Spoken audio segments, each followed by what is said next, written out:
بسم اللہ الرحمن الرحیم۔ السلام علیکم ورحمۃ اللہ وبرکاتہ۔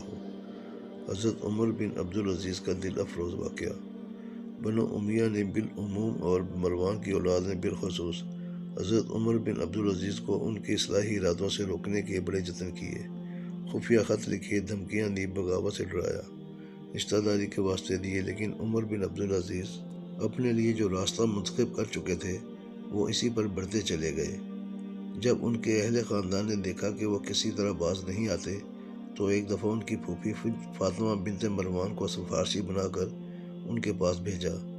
عمر بن عبدالعزیز اپنی پھوپھی کا بہت ادب و لحاظ کرتے تھے اور اسی احترام کو بنی امیہ نے اپنے مقاصد کے لیے استعمال کرنا چاہا تھا۔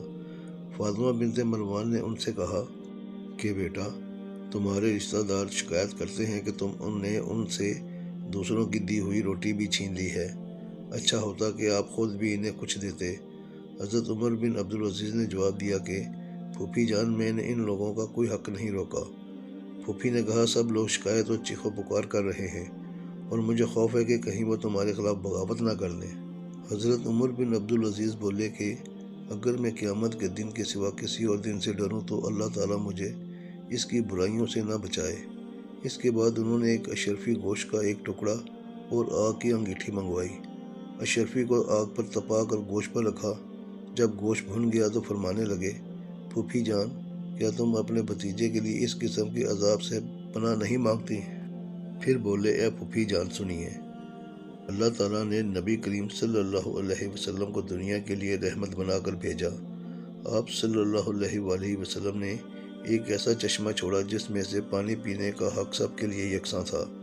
پھر حضرت ابو بکر رضی اللہ تعالیٰ عنہ اور حضرت عمر رضی اللہ تعالیٰ عنہ نے بھی اس چشمہ کو اسی حالت پر رکھا۔ بعد ازاں یکے بعد دیگر وہ چشمہ یزید، مروان، عبد الملک، ولید اور سلیمان کے ہاتھوں میں آیا اور ان لوگوں نے اس چشمے سے نہریں نکالی جن کی وجہ سے وہ خشک ہو گیا ہے۔ اب جب تک اس چشمے کو دوبارہ اس کی پہلی حالت پر نہ لایا جائے گا، لوگ اس سے سیراب نہ ہو سکیں گے۔ خدا کی قسم، اگر میں زندہ رہا تو تمام نہروں کو بند کر کے چشمے کو اس کی اصلی حالت پر لے آؤں گا۔ فاطمہ یہ سن کر کہنے لگی، بیٹا، تمہارے بھائیوں کے اصرار سے میں تم کو سمجھانے آئی تھی، لیکن جب تمہارا خیال یہ ہے تو اب میں کچھ نہیں کہتی۔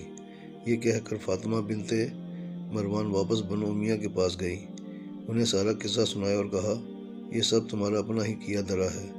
نہ تم عمر بن عبدالخطاب رضی اللہ تعالیٰ عنہ کے بیٹے قاسم کی لڑکی کو عبدالعزیز سے بیاتے، نہ آج یہ دن دیکھنا پڑتا۔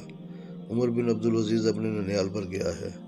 اس میں عمر بن الخطاب رضی اللہ عنہ کا خون اور انہی کا ساتھ دم خم ہے۔ اب تو تمہیں یہ سب کچھ بھگتنا ہی ہوگا، چپکے سے برداشت کرو۔